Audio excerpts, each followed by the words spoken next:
한서희는 빅뱅의 탑과 전 연인관계로 2013년 MBC 위대한 탄생 시즌3에 출연, 송지효 닮은 꼴로 이름을 알린 가수 연습생이었습니다. 탑과 함께 대마를 흡연하고 합성마약 LSD를 구매 및 복용한 혐의로 징역 3년, 집행유예 4년, 보호관찰 120시간을 선고받은 상태였는데요. 집행유예 기간 중인 지난 8일 보호관찰소가 불시에 실시한 검사에서 마약 양성 반응이 나왔습니다. 이에 보호관찰소는 한서희에 대한 집행유예 취소 신청을 검토 중인데요. 취소 시 한서희는 즉시 구속 수감되어 징역 3년을 살아야 합니다.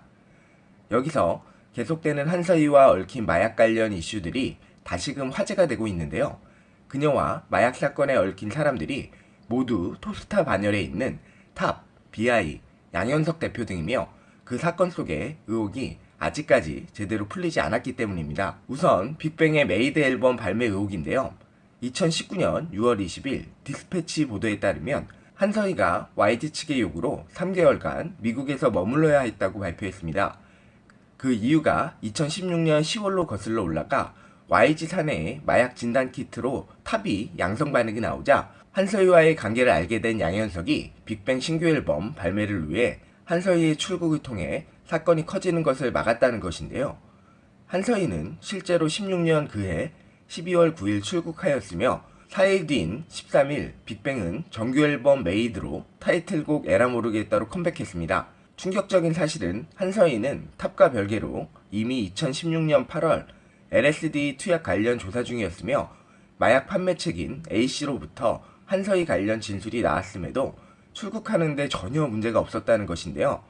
한서희는 탑에 군입대 이후 바로 입국합니다. 만약 16년 12월 한서희가 공항에서 체포되었다면 빅뱅의 정규 앨범 발매는 되지 않았을 것입니다.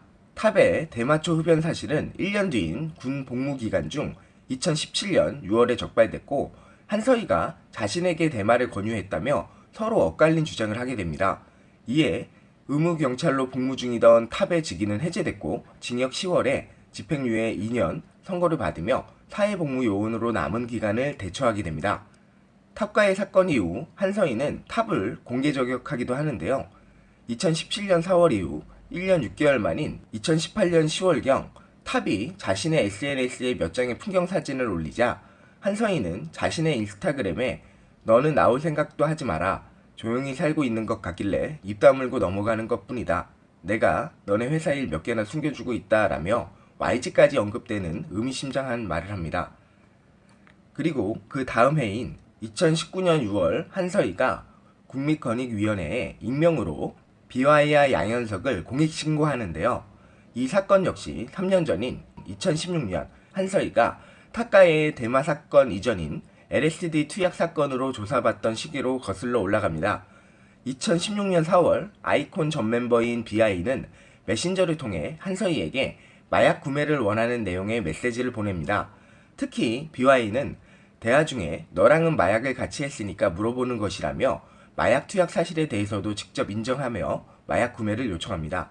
2016년 8월 한서희는 마약류 관리법 위반 혐의로 긴급 체포됐는데요.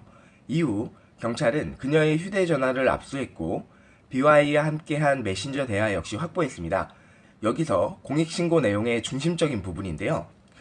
한서희가 첫 피의자 신문 조사 당시 BI에게 LSD를 전달했다는 사실을 인정했지만 진술을 번복했고 BI는 뚜렷한 정황이 있음에도 소환조사 한번 이뤄지지 않았는데요.